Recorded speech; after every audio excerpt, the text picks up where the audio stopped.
오늘 설교의 주인공은 삼손입니다. 삼손은 강한 힘으로 이스라엘을 위해서 블레셋과 싸웠던 사사입니다. 하지만 삼손은 인기가 없습니다. 히브리서 11장을 보면 삼손을 믿음의 사람으로 소개합니다. 그렇지만 사람들은 삼손을 좋아하지 않습니다. 성경에 있는 믿음의 사람들을 보면 그 사람의 이름만 다 떠올리면 생각나는 것들이 있습니다. 예를 들어 모세를 한번 생각해 보죠. 모세는 하나님을 위해서 일했던 위대한 믿음의 사람이었습니다. 이스라엘을 구원하기 위해 바로와 맞서 싸웠던 믿음의 영웅입니다. 이스라엘 백성 모두가 모세를 대적했을 때는 주저하지 않고 하나님 앞에 엎드려 기도했던 기도의 사람입니다. 여호수아도 위대한 사람이죠. 모세 후계자인 여호수아는 담대히 하나님을 믿고 의지하여 적들과 싸웠던 믿음의 사람입니다. 그런 그 믿음을 지키기 위해서 타협하지 않았던 믿음의 사람이기도 합니다. 다윗도 사람들이 좋아하는 믿음의 사람입니다. 사울 때문에 이스라엘의 어둠이 임합니다. 하지만 하나님의 마음에 합한 다윗 때문에 이스라엘을 덮고 있었던 어둠이 물러납니다. 그리고 찬란한 하나님의 영광이 이스라엘을 비추게 됩니다. 다윗은 하나님을 힘입어 골리앗과 싸웠던 위대한 믿음의 사람입니다. 엘리야 선지자는 우상을 섬기는 모든 사람들과 맞서 싸웠던 믿음의 영웅입니다. 로뎀나무 아래서 죽기를 구할 정도로 매우 약한 선지자이기도 했지만 그는 다시 하나님의 은혜로 일어나 하나님의 일들을 감당했던 믿음의 사람입니다. 다니엘은 나라는 멸망했지만 변함없이 하나님을 섬겼던 믿음의 사람입니다. 그는 성공한 정치인입니다. 하지만 그는 늘 겸손히 하나님 앞에 엎드려 은혜를 구했던 기도의 사람입니다. 예레미야는 죄를 즐거워하는 백성들 향해 담대하게 하나님의 심판을 말씀을 전했던 선지자입니다. 사람들은 그런 예레미야가 싫었습니다. 그래도 예레미야는 하나님께서 그에게 주신 사명을 감당하기 위해 자신의 생명을 아끼지 않았습니다. 바울은 하나님께서 그에게 맡겨주신 복음 전파를 위해 수고하고 애썼던 사도입니다. 자신보다 예수님을 더 사랑했고 자기보다 더 십자가를 자랑했던 사도입니다. 그러면 삼손이라는 이름은 무엇을 떠올리게 할까요? 여러분은 삼손이라는 이름을 들었을 때 무엇을 떠올리게 되나요? 삼손이 이스라엘을 구원하기 위해서 블레셋과 싸웠습니다. 그런데도 대부분의 사람들은 삼손을 좋아하지 않습니다. 삼손이란 이름만 들어도 얼굴을 찡그리게 됩니다. 어떤 사람이 삼손이라는 이름을 가졌습니다. 그러면 우리는 이 사람은 힘이 좀 세구나, 강하구나 생각합니다. 그가 힘이 강하다고 생각하지만 그의 이름을 부러워하지는 않습니다. 아무도 삼손이란 이름에서 블레셋과 싸웠던 용감한 사사의 모습을 생각하지 않습니다. 왜 삼손은 인기가 없을까요? 여러 가지 이유가 있겠지만 가장 큰 이유는 그가 하나님의 기대와 다르게 살았기 때문입니다. 그리고 우리가 기대했던 사사의 모습도 아니기 때문입니다. 영화나 드라마를 보다 보면 주인공이 앞으로 어떤 사람이 될 것이라는 그런 암시나 단서를 만나게 됩니다. 암시나 단서가 중요한 까닭은 미리 결말을 짐작할 수 있기 때문입니다. 예를 들어 영화의 마지막에 주인공이 병이 들어 죽게 됩니다. 그러면 작가는 영화 속에 주인공이 병에 걸려 있다든가 혹은 앞으로 병에 걸릴 가능성이 매우 높다는 식의 정보를 제공합니다. 작가는 이런 암시나 단서를 관객들이 알지 못하게 영화 곳곳에 숨겨둡니다. 그래서 영화를 보는 도중에는 이런 암시나 단서를 전혀 깨닫지 못합니다. 하지만 영화가 끝나고 나면 관객들은 비로소 왜 주인공이 병 때문에 죽었는지 이해를 하게 됩니다. 삼손 이야기에도 미래의 삼손이 어떤 모습일지 짐작할 수 있는 암시 혹은 단서가 있는데 사사기 13장에 있습니다. 마노아라는 사람이 있습니다. 결혼을 했는데 아내가 임신을 못합니다. 그들이 결혼한 지 얼마나 됐는지는 확실하지 모릅니다. 확실하게 말할 수 있는 건 결혼한 지 많은 시간이 흘렀지만 임신을 못해서 자녀가 없었다는 겁니다. 결국 마노아와 마노아의 아내는 더 이상 자녀가 태어날 것이라고 기대하지 않게 됩니다. 그러던 어느 날 여호와의 사자가 마노아의 아내에게 나타납니다. 그리고 지금까지는 임신을 못해 자녀가 없었지만 이제는 잉태하여 아들을 낳을 것이라고 이야기합니다. 여호와의 사자가 들려준 말은 마노아의 아내에게 큰 희망이었습니다. 어쩌면 그 순간 마노아의 아내는 아브라함의 아내 사라에게 있었던 그 일을 떠올렸을지도 모르겠습니다. 아브라함과 사라가 결혼한 지 오래되었습니다. 그런데 자녀가 없습니다. 어느덧 사라의 몸은 임신을 할 수 없는 상태가 되었습니다.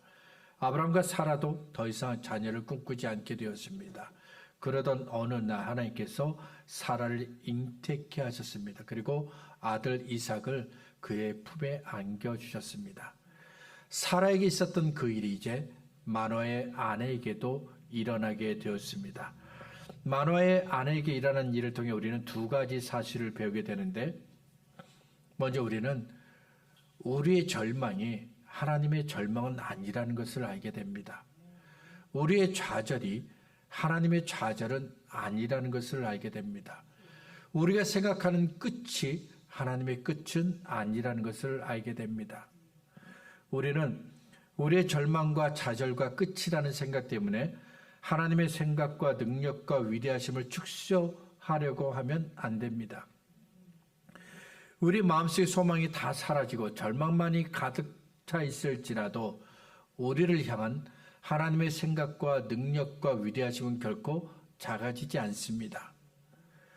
우리가 좌절을 해도 우리를 향한 하나님의 생각과 능력과 위대하심은 결코 작아지지 않습니다.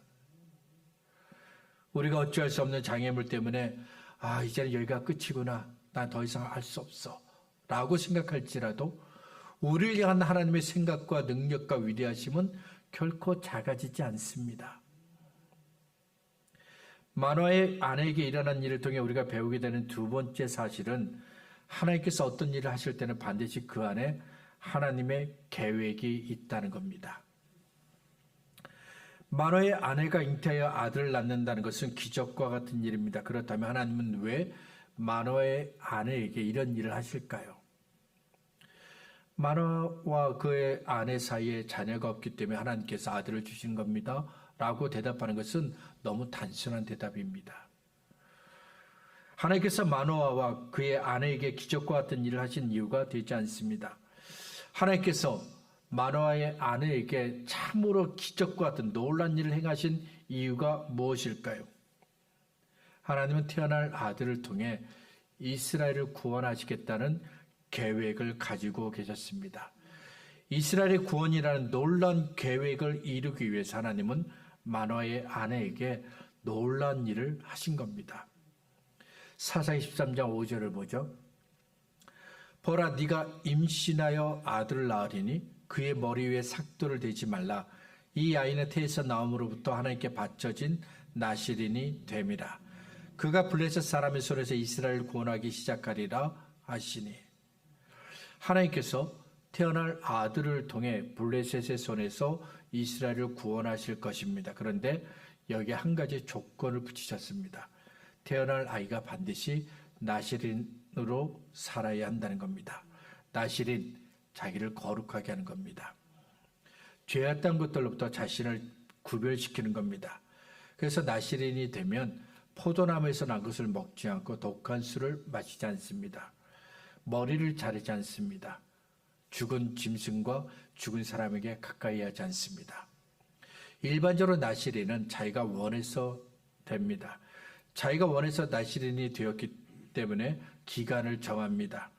나실인으로 사는 동안은 철저하게 금욕적인 생활을 하지만 정한 기간이 끝나면 머리를 자릅니다. 나실인의 삶을 끝내는 것이죠. 자, 그렇다면 삼손은 어떻게 나실인이 되었을까요? 삼손은 태어날 때부터 나실인이 되었습니다. 마노아의 아내가 잉태하기 전에 이미 하나님은 삼손을 나실인으로 구별하셨습니다. 그래서 삼손은 태어날 때부터 머리를 자르면 안 됩니다. 포도나무에서 난 것도 먹으면 안 되고 독한 술도 마시면 안 됩니다.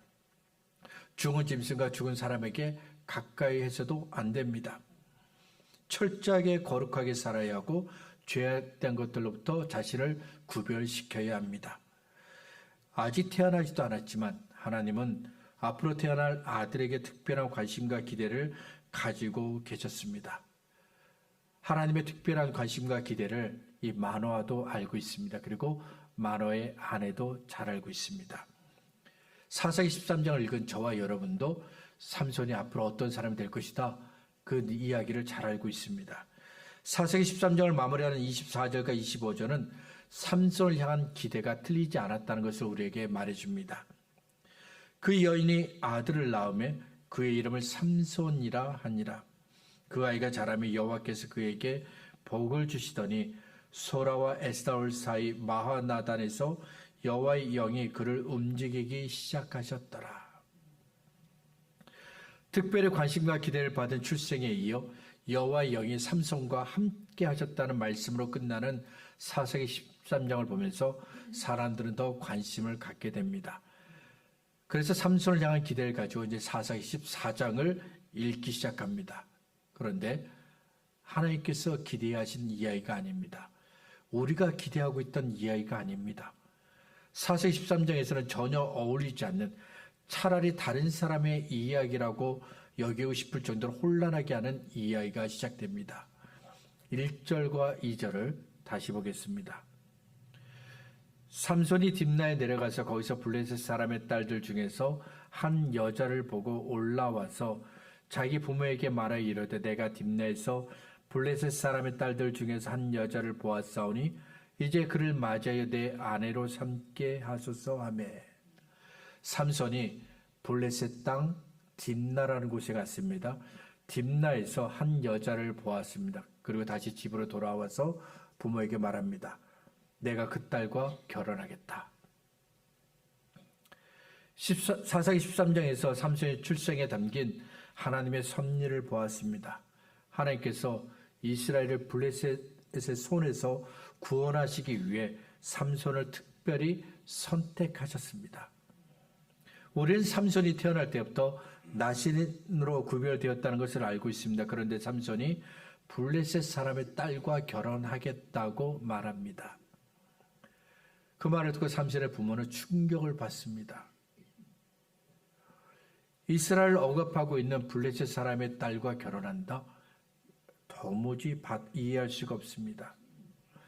아들 삼손이 아무리 그녀를 사랑한다고 해도 이스라엘의 원수인 블레셋 사람의 딸과 결혼한다는 것은 받아들일 수가 없습니다. 무엇보다도 삼손을 통해 이스라엘을 구원하시겠다는 하나님의 계획을 생각한다면 삼손이 블레셋 사람의 딸과 결혼하면 안 됩니다. 부모가 반대하니까 삼손이 이야기합니다. 3절을 보니까 내가 그 여자를 좋아하오니 나를 위하여 그를 데려오소서. 내가 그 여자를 좋아합니다. 근데 이 말 속에는 그 여자도 나를 좋아한다는 의미도 포함되어 있습니다. 그러니까 삼손 혼자 일방적으로 좋아하는 것이 아니라 그 여자도 나를 좋아한다는 거예요. 이 말을 할 때 삼손은 그 여자가 블레셋 사람의 딸이라는 것 중요하게 생각하지 않습니다. 그녀가 하나님을 믿지 않는다는 것 중요하게 생각하지 않았습니다. 뿐만 아니라 삼손은 자신이 나실인이라는 사실도 중요하게 생각하지 않았습니다. 자신을 통해 블레셋 손에서 이스라엘을 구원하시려는 하나님의 계획도 중요하게 생각하지 않았습니다. 지금 삼손에게 중요한 것은 내가 그녀를 좋아하고 있고 그녀 때문에 내가 즐거워한다는 사실입니다. 만일 우리에게 하나님보다 더 좋아하는 것이 있습니다. 그러면 우리도 삼손처럼 하나님보다 나를 위한 것을 선택하게 됩니다. 나를 위한 선택을 위해서 하나님의 계획도 다 포기합니다. 마태복음 6장 19절부터 21절에서 예수님이 말씀하셨습니다. 너희를 위하여 보물을 땅에 쌓아두지 말라. 거기는 종과 동록이 해하며 도둑이 구멍을 뚫고 도둑질하느니라. 오직 너희를 위하여 보물을 하늘에 쌓아두라. 거기는 좀이나 동록이 해하지 못하며 도둑이 구멍을 뚫지도 못하고 도둑질도 못하느니라. 내 보물이 있는 그곳에는 내 마음도 있느니라. 내가 예수님을 좋아합니다. 그러면 예수님이 나의 보물이 됩니다. 다른 것은 눈에 들어오지 않게 됩니다. 내가 나를 좋아합니다. 그러면 예수님은 나의 보물이 될 수가 없습니다. 오직 나만이 내가 가장 좋아하는 보물이 됩니다. 예수님은 보물과 마음에 대해서 말씀하셨습니다. 사람들이 하늘에 있는 보물이 아니라 땅에 있는 그 보물에 관심을 갖기 때문입니다. 하늘에 있는 것보다 땅에 있는 것을 더 사랑하고 좋아하기 때문입니다. 우리가 살아가면서 잘못된 선택을 할 때가 있습니다. 예수님이 아닌 다른 것들이 나의 보물이 되었기 때문입니다. 다른 것들이 나의 보물이 되는 그 순간 우리는 반드시 잘못된 결정, 잘못된 선택을 하게 됩니다. 예수님이 나의 보물이 되어야 합니다. 그러면 더 이상 잘못된 선택을 하지 않게 됩니다. 삼손은 딥나에서 만난 여인을 나의 보물이라고 여겼습니다. 그리고 삼손은 하나님의 뜻도 나를 위한 것으로 바꾸었습니다. 4절을 보겠습니다. 그때 블레셋 사람이 이스라엘 다스린 까닭에 삼손이 틈을 타서 블레셋 사람을 치려 함이었으나 그의 부모는 이 일이 여호와께로부터 나온 것인 줄은 알지 못하였더라. 삼손은 블레셋 사람의 딸 딥나에 있는 그 여인과 결혼한 것을 통해 블레셋을 공격하려는 계획을 가지고 있었습니다. 나중에 이후의 성경을 보면 결혼식 끝나기 전에 삼손이 화가 나서 집으로 돌아갑니다. 그래서 여자가 다른 사람과 결혼을 하게 되는데 결국 이 일로 인해 삼손이 블레셋을 공격해서 큰 피해를 입히게 됩니다. 여기까지의 이야기를 보면 삼손이 딥나에 있는 여자를 보고 결혼하려는 이 모든 과정들이 하나님께서 이끄신 일이라고 생각하게 됩니다. 그리고 삼손이 일부러 블레셋 땅 딥나로 갔고 일부러 그 여자를 만나고 일부러 그 여자와 결혼하려고 했다고 생각을 하게 됩니다. 아무 생각 없이 4절만 읽으면 삼손에게 이런 깊은 뜻이 있었구나 생각하게 됩니다. 삼손은 이스라엘을 블레셋 손에서 구원하기 위해 일부러 블레셋의 딸과 결혼하겠다고 말한 것인데 그 부모는 이런 삼손의 생각을 전혀 몰랐구나. 그리고 우리도 삼손을 오해했구나. 이런 결론에 도달하게 됩니다. 하지만 그 반대입니다. 4절은 삼손이 하나님의 뜻과 다른 방향으로 나가고 있는 것을 보여줍니다. 삼손은 블레셋 사람의 딸과의 결혼을 보기 좋은 것으로 포장합니다. 삼손이 원하는 것은 내가 좋아하는 여자와 결혼하는 겁니다. 그렇지만 그냥 블레셋 사람의 딸과 결혼하겠다고 하면 안 됩니다. 그래서 어떻게 하냐? 자기의 마음을 감추기 위해서 고급스러운 아주 비싼 포장지를 가지고 와서 자기를 포장하는데 그 포장지의 이름은 하나님의 뜻대로 블레셋을 친다입니다. 포장지는 하나님의 뜻대로 블레셋을 치겠다는 겁니다. 포장지는 하나님의 뜻대로 블레셋의 손에서 이스라엘을 구원하겠다입니다. 근데 그 안에는 하나님이 안 계세요.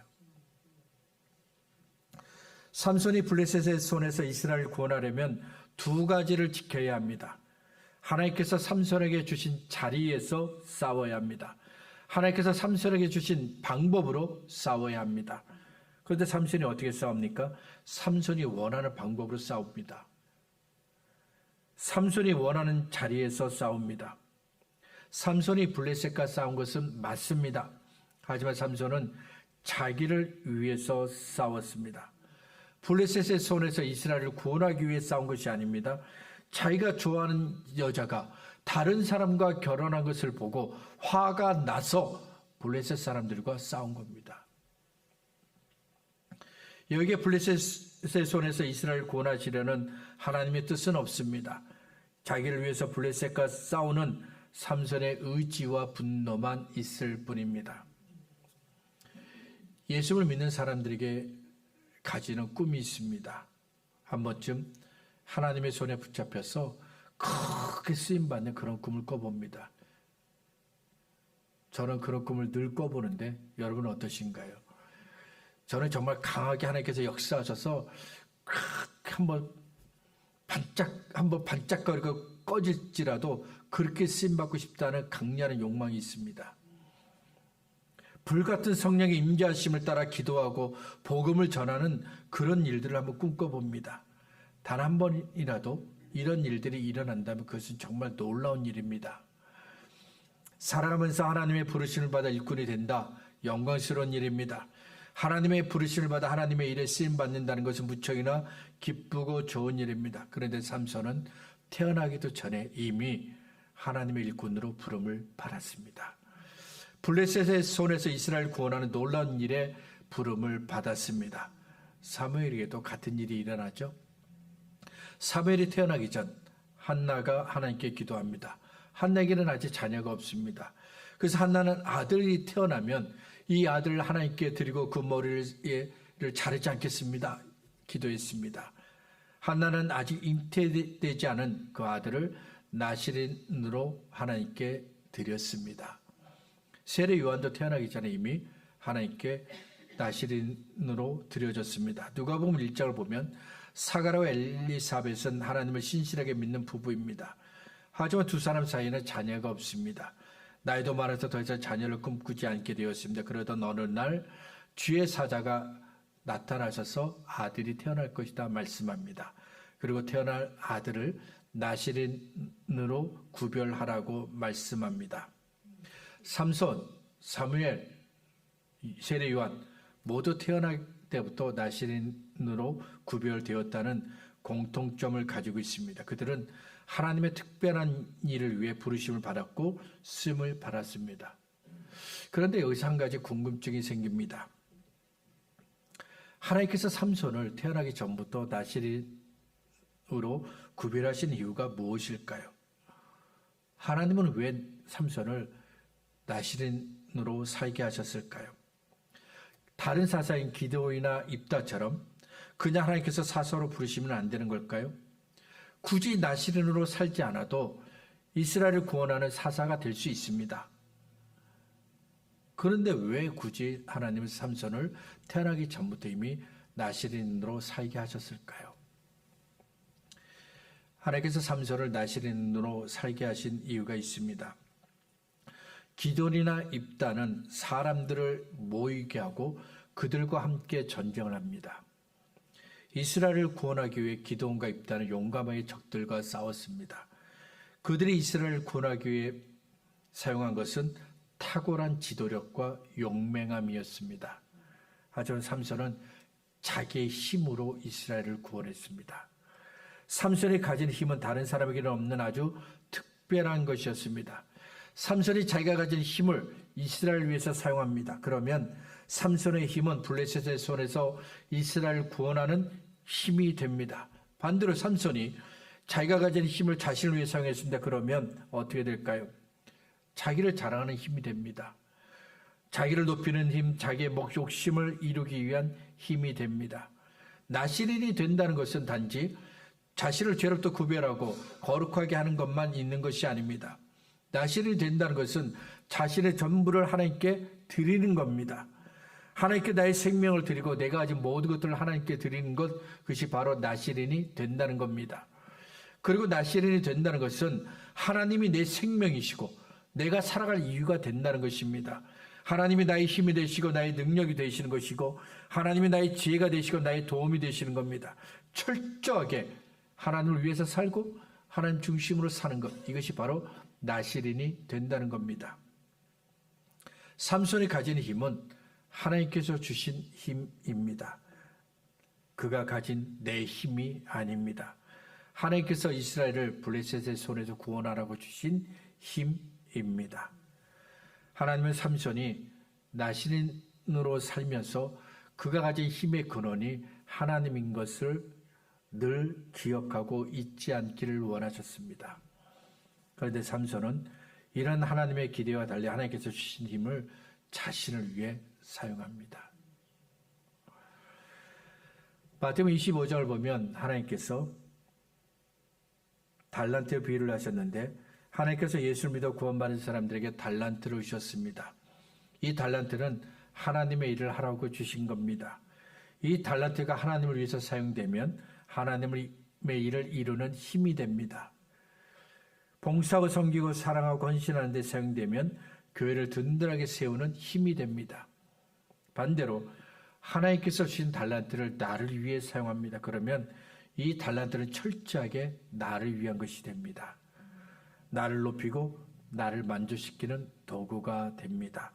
내 욕심을 이루는 도구가 됩니다. 때로는 다른 사람을 비판하는 도구가 되기도 하고 악한 생각을 이루는 도구가 되기도 합니다.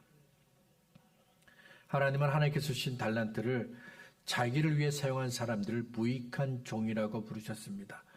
그리고 그들이 가진 모든 것을 다 빼앗으셨습니다. 말씀을 정리하겠습니다.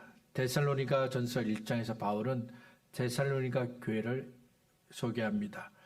우리가 너희 모두로 말미암아 항상 하나님께 감사하며 기도할 때 너희를 기억함은 너희의 믿음의 역사와 사랑의 수고와 우리 주 예수 그리스도에 대한 소망의 인내를 우리 하나님 아버지 앞에서 끊임없이 기억함이니 하나님의 사랑하심을 받은 형제들아 너희를 택하심을 아노라. 하나님께서 데살로니가 교회를 칭찬하셨습니다. 교회를 향한 하나님의 기대대로 그들이 따랐기 때문입니다. 그들을 향한 하나님의 기대를 그들이 저버리지 않았기 때문입니다. 하나님은 삼손을 보실 때 근심하셨습니다. 기뻐하지 않으셨습니다. 삼손을 향한 하나님의 기대와 다르게 살았기 때문입니다. 하나님은 저와 여러분을 어떻게 보실까요? 저와 여러분을 보시고 근심하실까요? 아니면 저와 여러분을 보시고 기뻐하시고 좋아하실까요? 저와 여러분을 향한 하나님의 기대를 저버리지 마시기 바랍니다. 하나님의 기대를 따라 살기 바랍니다. 하나님을 위해서 살기 바랍니다.